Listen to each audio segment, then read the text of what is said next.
Welcome everyone, Christine here with a discussion about some of the best designed campaigns in Total War Warhammer 3 Immortal Empires. Campaigns that work very well from the perspective of a starting location, the initial regions you have to deal with, the initial provinces, the general campaign area, the goals of that campaign, whether or not it's thematic, whether or not the race itself works well, or the legendary lord works well.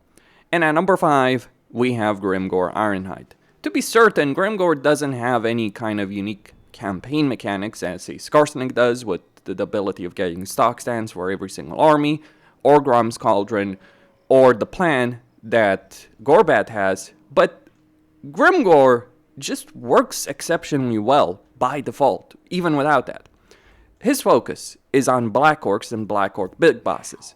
He can recruit Black Orc Big Bosses from every settlement from the first turn of his campaign. So you do have a really good campaign focus over there for his particular playstyle. On top of that, Grimgor is just really scary as a legendary lord in battle. He may not be a one-man doomstack in some ways, like other legendary lords can be. Think of someone like Malice Darkblade, but he is still exceptionally powerful and really damn scary, which he should be, because if you look at Grimgor in the lore, he is an exceptionally scary bastard in the Warhammer lore. This is a guy that went toe-to-toe against Archaon at full power and almost damn near won. That is saying quite a lot about Grimgor. So that's one thing, like Grimgor's skill line, his items, his faction effects, they are all really good. On top of that, we have to talk about the Greenskin race. The Greenskin race is amazing from a large number of perspectives. There's certainly some things Creative Assembly could improve, like the Call to War mechanic, those kind of things. But here's what you gotta understand about the Greenskins. They're obviously focused on fighting, and they have a ton of variety in how they approach that. It is one thing to have a campaign that's focused on non-stop combat, but there's a number of campaigns in the game which do that, but don't really offer you the variety that you need in order to have a really good time with it. Grimgor does, and so do the Greenskins in general, because you have all different kinds of units, and you can get all kinds of upgrades for those units to really customize your armies. The scrap upgrade change, which allows you to get multiple upgrades stacking on units, is a phenomenal change from Creative Assembly that has really added to the variety that is available to the Greenskin forces. You can get some really powerful cavalry, you can get some really good range units, you can get some pretty solid artillery units. You have a bunch of upgrades over here that buff those units, and because of the way the research works, you're not in a situation like other races where you may have to sacrifice combat ability if you're looking to get a bunch of campaign benefits. That's one of the things to be said about the dwarves. Instead, you get to pick and choose what you're going to go for. Sure, there are certainly some campaign benefits, think of like go bigger or go faster, those kind of things, but a lot of the research that you do have here is focused on variety of combat, and that is great. Sure, other races may have that, but other races would bother more with getting various campaign upgrades as opposed to military upgrades, if their research tree even allows that kind of diversity. So between the scrap upgrades and the research tree, you can make some really fun armies available. And you do have a really powerful roster of units that is available. You have good infantry, you have good heroes, you have good cavalry. Sure, at a baseline level, it may not necessarily be the best cavalry in the game, but remember those scrap upgrades as well. So be a good goblins, good orc units, monstrous cavalry units, chariots, or even artillery, or big single entities like the rogue idols. Like, you can have some of the cheapest chaff available in a campaign with things like goblins, but you can also have some of the most powerful units available in a campaign as well. You have a variety of magic. There are things that could be improved, like shamans only being available to increase capacity at tier 4. That is a bit of a shame, but beyond those kind of details, Greenskins are all about choice, consequences for those choices, and really pumping out the wah and unleashing the wah. And there is no one really better at that than Grimgor. On top of that, his campaign is very thematic. Like, he's focusing on dealing with the ogres and then smashing through Zarnagrund, which, by the way, he did in the lore. And then, well, you can do whatever the heck you want, because you have a ton of different possibilities available for you, especially given the way that Greenskins confederate by just finding another Greenskin Legendary Lord and just beating the crap out of him. Or doing so through diplomacy, Greenskin diplomacy, that is certainly available as well. Not necessarily recommended, if you understand in some ways. Engaging in diplomacy with Greenskins, maybe not necessarily the biggest, the most fun experience when you can just show up to Skarsnik, beat the crap out of him, and get everything he has worked so hard to build.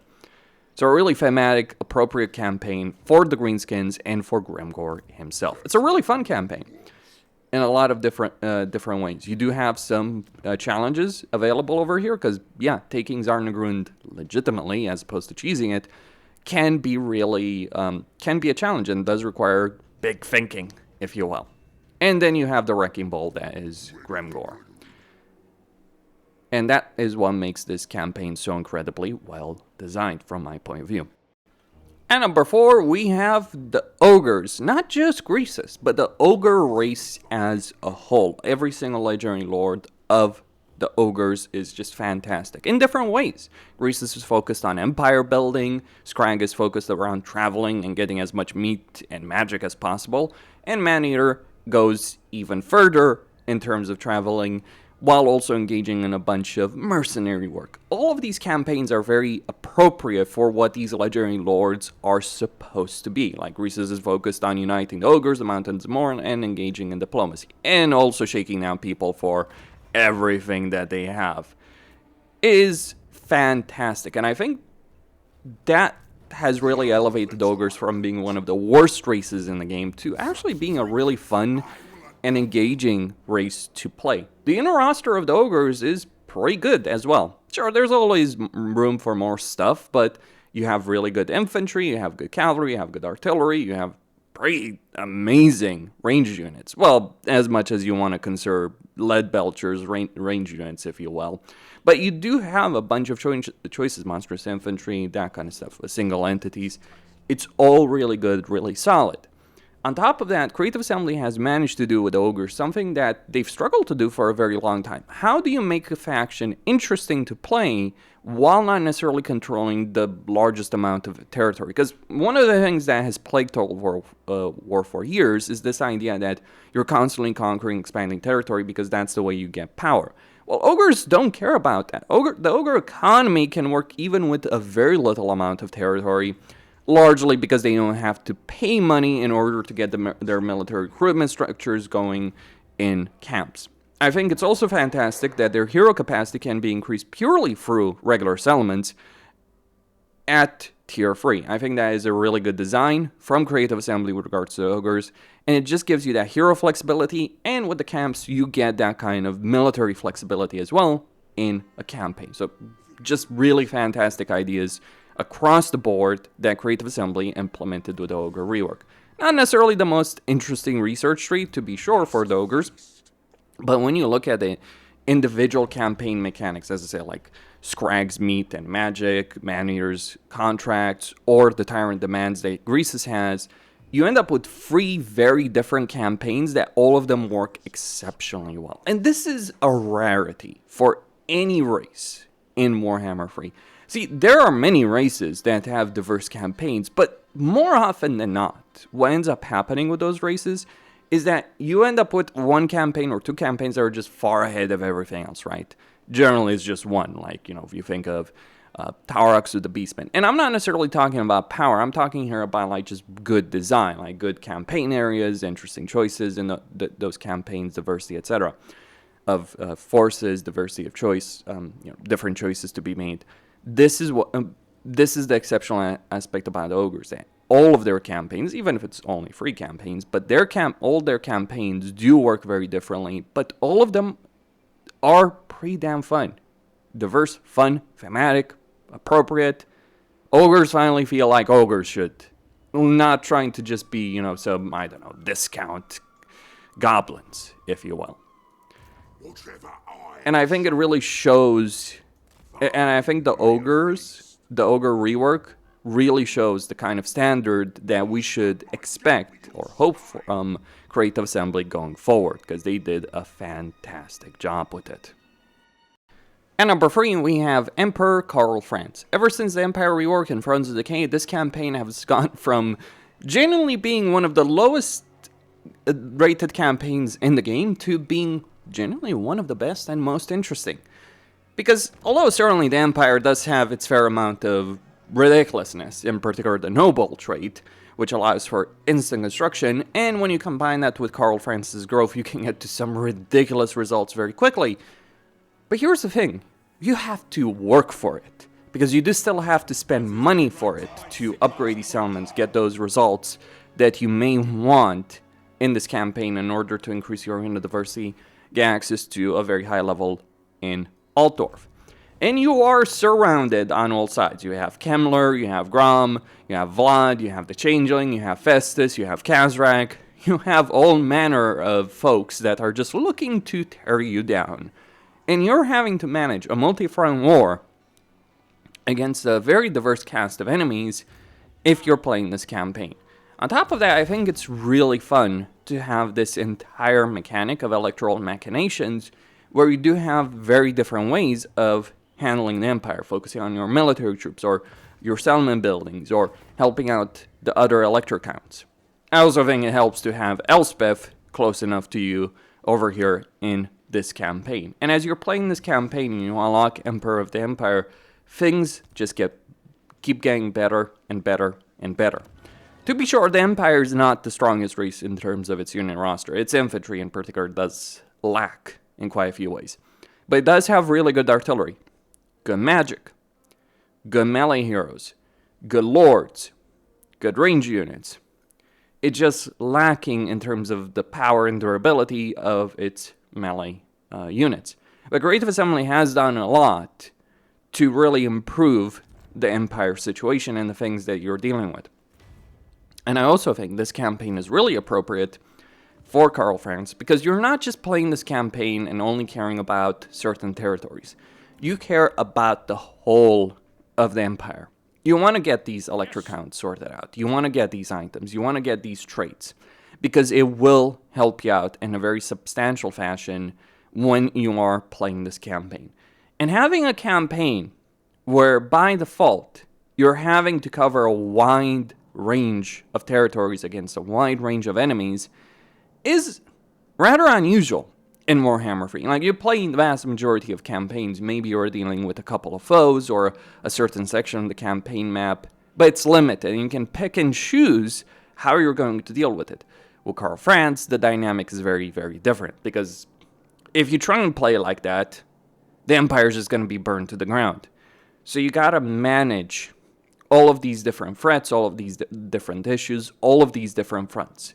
You gotta make sacrifices, you gotta make hard decisions, you gotta decide how you're going to use your resources, where you're going to use your resources as Karl Franz. And this is very appropriate for Karl Franz from a lore perspective, and it makes for a hell of a gameplay loop in a campaign. Like, from my point of view, like, Gelt and Elspeth are incredibly powerful legendary lords with good mechanics, to be sure, but I think a lot of people can agree, like, their campaigns are just, like, annihilating everything that stands in your path. You don't have that kind of luxury as Karl Franz. You have to work for it. And I think that is something that sets this campaign apart compared to the vast majority of other campaigns in the game. Not just the two other Imperial campaigns that are really good in their own right, but the vast majority of campaigns in Warhammer 3 as a whole. I would strongly recommend playing this campaign. Whether or not it is a good beginner campaign, I guess that depends on how you want to view it. For my part, I think a good beginner campaign is not one that's necessarily too safe. I think you gotta balance difficulty in a campaign with... You gotta balance the foes you're dealing with so that it's not just a complete cakewalk like with Tyrion, but also that you have the opportunity to learn as a player, to get better, and to be pushed to get better. And I think that is what Karl Franz achieves, like what this campaign achieves for anyone that's looking to play Warhammer 3. It is a really good starting point. probably would recommend owning the DLC if you're going to play this campaign, and to be sure, things can go very badly very quickly if you're not careful in this campaign, but that's not necessarily a bad thing either. Being forced to learn how to play the game, but still having the tools, the capability in order to succeed, and succeed exceptionally well, is what I consider a really good gaming experience. And that's why this campaign is on this list. At number 2 is Malakai Makaisson. In fact, in a lot of ways, this should be the number 1 campaign on this very list. There is one very specific reason why it's not, but I'll get to that in just a moment. What makes this campaign great is that dwarves, as a race, are just fantastic. Between the legendary grudges, the guaranteed confederation of legendary lords within their own race, which adds in itself a significant amount of variety in their campaign, the grudge meter over here at the top, their unit roster, the sheer variety of units that you do have, minus cavalry, but you do have good infantry, you do have really powerful artillery, and flying units. You may not have cav, but you do have flying units, and you are dominant in the air. The Air Force has truly arrived with the dwarves. So those things about the dwarves are great. Their research tree is pretty good, their economy was pretty good, their heroes. A lot of great aspects about the dwarves in Warhammer 3 at the moment. But on top of that, with Malakai, it goes even further. This campaign lives up to the fantasy of playing the Gotrek and Felix campaign, essentially, because that's what really this campaign is. You start with Gotrek and Felix. And it is a campaign focused around going around the world and dealing with various objectives and saving people and beating up the bad guys. That's pretty much what Gotrek and Felix do in the lore. And that is exactly what Malakai is doing in this campaign. So it's living up to that specific fantasy. Furthermore, those objectives from Malakai's adventures, they also further increase the variety that you do have in a campaign because of the significant buffs that they provide to different units. And what you're choosing to buff, what kind of unit you're looking to upgrade, what kind of upgrades you're aiming for, and will certainly change the playstyle that you do have available in a Malakai campaign. There's a huge amount of variety to be had in this campaign because of all of those reasons. You have an incentive to go out there and do things. Actually, you have a lot of different incentives. You have short-term objectives, long-term objectives, complete campaign objectives. And the Confederation of Legendary Lords is actually a pretty significant aspect because if, say, you confederate Fargrim first, as opposed to, say, Grombrundle, that is going to fundamentally change the way your campaign does ultimately play out in the long term, and even in the short term. And it creates a very significant amount of scenarios that you can have when playing this campaign. It also helps to have a good climate variety, at least for the things that dwarves want to deal with, so frozen, wasteland, and mountain. It may not be necessarily the best climate selection in the world, but it is very appropriate for the dwarves. Essentially, you have territory all the way from here to here that you can use in this campaign without penalty.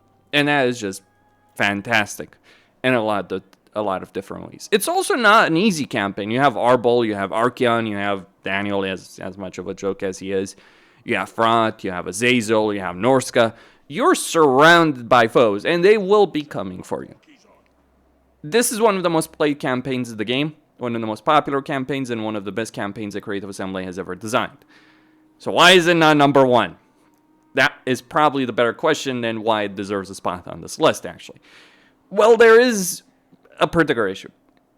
Malakai is obviously focused on ranged combat. That's the focus of his campaign. Ranged flying units, artillery, all those kind of things. Ranged combat right now in Warhammer 3 is bugged, and it's taken people years to realize something I realized when Immortal Empires came out, that, yeah, ranged combat is in a trouble spot. There's been some fixes, some improvements, but, like, right now, at the very least, ranged combat has a lot of issues. And that is going to be a problem if you're looking to play a campaign focused on that. It does certainly degrade the experience. Now, it's kind of weird. Sometimes it works just fine and you have no problems. Other times it's just completely breaking down. And that is one of the issues right now with this campaign. It also affects Karl Franz's campaign, to be sure, on that subject. So, absolutely something that Creative Assembly needs to fix. The rankings on this list would be different if they were fixed. To be sure, it might be some mod interfering with things. Oddly enough, I found that it worked better if I disabled the community bug fix mod, but this was weeks ago I'm talking about. Still, it is a problem. Creative Assembly does need to resolve it. They do need to fix it, and until they do, it is negatively impacting every campaign that does focus on range units. Finally, on number 1, it is Arbaal the Undefeated of Khorne. It's always been a problem how to handle a campaign focused on pure bloodshed, pure battle, because that is what Khorne should be about. If you look at Skarbrand's campaign, when Warhammer 3 came out, sure, you could have a lot of battles, but they were not interesting battles. They were not worthy challengers. And that's the key ingredient that you need in a campaign like this. You do need an actual challenge. You do need foes to be able to stand up to you, not just people you solo with Skarbrand himself, and the army is just redundant in that case. Enter Arbaal the Undefeated. What's brilliant about Arbaal is partly because of the Khorne rework, which made it so that you no longer have to care about the economy. Like, one of Khorne's problems is that the economy was really, really bad. That's no longer really the case. You can maintain very, very powerful armies. Not necessarily the most amount of armies, and you do have limitations on recruitment slots, but you can afford the armies that you're building with a great deal of variety in them. Like, you have a really good unit roster available for Khorne. Melee focus, sure, but you do have some really good artillery, some good cavalry, really good infantry, support units, and the like. It is a bit of a shame with regards to demonic mortal settlement dilemma, because it's generally better to go for mortal, so some tweaking would still be in order. But what sets Arbaal apart, even from other Khorne legendary lords, is the following. The fact that he has a dynamic campaign in terms of the challenges that he's dealing with.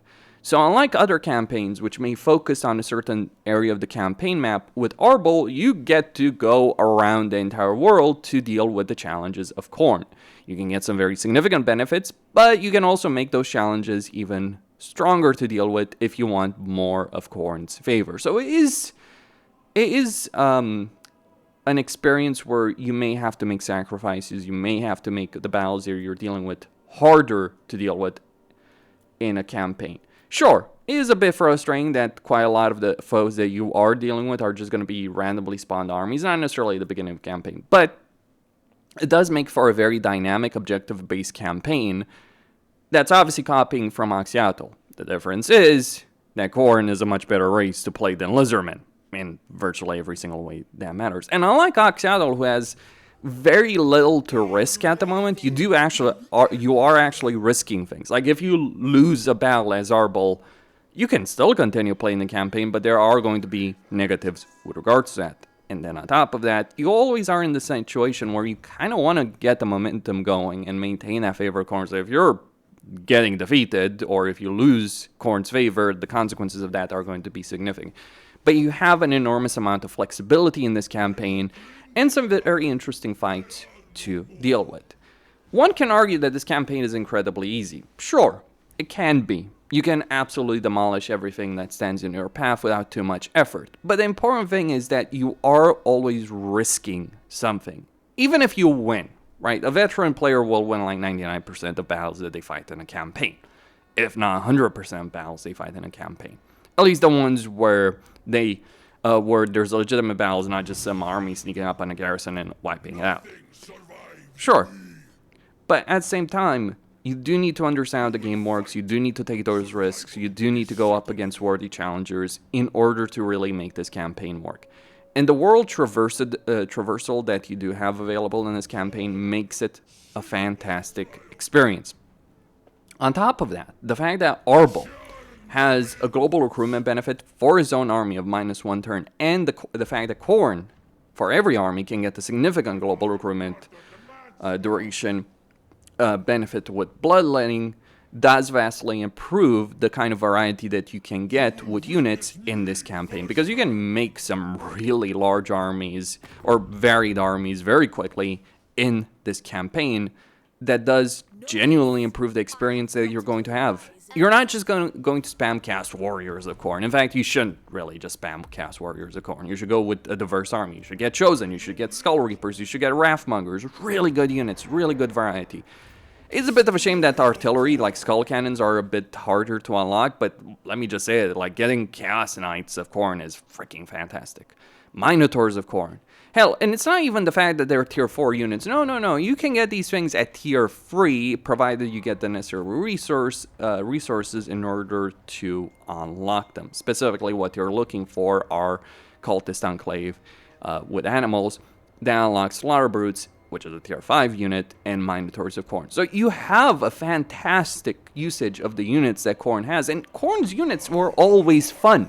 Really, like, Khorne always had a really fun and interesting roster, even from the beginning. It was just no reason to access it, no reason to bother with it. Now you do have reason to bother with it. You do have a good variety of lore choices, hero choices, legendary heroes, a good research tree, all kinds of things that make this campaign just work phenomenally well on every level. It may not be the most complex campaign from the diplomatic standpoint, but funnily enough, you actually do have a good amount of diplomatic choices because you can get vassalization for diplomacy. I guess Khorne does live up to the idea of, like, beat people up and make them follow you. It is great because you can always trade territory to other factions, but you do have limitations on taking territory. What's also great about this campaign, unlike so many others, is that it manages to handle a race that may take a good amount of territory, but you don't need it. You only need like 2 provinces, really, to handle your recruitment needs. You might get more for the sake of hero capacity, to be sure, but that's about it, really. You have a great amount of flexibility, great amount of power, and just a really fun time. But you're not so powerful that you can completely ignore any kind of challenge in the game. In fact, you will be seeking out whatever challenges that this game does have. You will be seeking them out. And you might say, well, a lot of these armies can be very easy to deal with. Okay, make them harder, because that's beneficial in your campaign. And it's not a question of, like, just making it harder for the sake of difficulty's sake. It's the question of making it harder because there are genuinely tangible benefits with regards to Khorne's favor if you do so. So there's a lot of things that are like this campaign. The sheer amount of flexibility. And it's not just like the question that Arbaal can teleport through Khorne's favor over here. No, you have Bloodtoast. You have the ability of setting up cults, which you can then use to teleport with them, and then you combine that with the challenges. Like, the sheer amount of flexibility in this campaign is amazing. Like, one turn. Let's just consider this. Let's say one turn you're Illustria, just an example. Well, the next turn you might have a cult being built that will teleport Arbaal to another section of the campaign map. Then you can teleport again to deal with another challenge on the campaign map. And how you deal with an area, you can just burn everything to the ground. You do certainly get movement range benefits, or you can actually set up a nice little territorial control in a certain area of the campaign map, or just get control of territory, build some barracks, get some vassals in the process, and have a great deal of diplomatic flexibility. It is all available. And this is what makes this campaign so awesome. To be sure, I do think Malakai overall does have a better handling of it, but you don't have the ranged issue in this campaign as you do in that one. So if the ranged issue was fixed, Malakai would be at the top. But as it currently stands, I think Arbaal just has a really fantastic campaign. And it just goes to show that just because content is paid does not necessarily make it better than free content. Arbaal is a free legendary lord, available to everyone. Really, you don't need any DLC to have access to this campaign. And he's certainly better than Skulltaker in his campaign. Poor Skulltaker, he ended up being playing second fiddle, or really third fiddle, compared to Skarbrand and Arbaal. Yes, I do think Skarbrand actually has a better campaign than Skulltaker. Not having to deal with Illustria is one of those benefits in a campaign. Regardless, great campaign, just really well designed, very thematic. You do have risk, you do have challenges, and you get to choose how challenged you are, right? In a campaign. Like, oh, you want to rush Zarnagrun to make it really difficult to deal with by giving the enemy benefits and nerfing your army? You can do so. You want to just pulverize everything in your path? You can do so. It's up to you to set that pace, and that choice and flexibility in a campaign is amazing. Costin signing out. Don't forget to subscribe, like, and enable notifications, and stay tuned for more.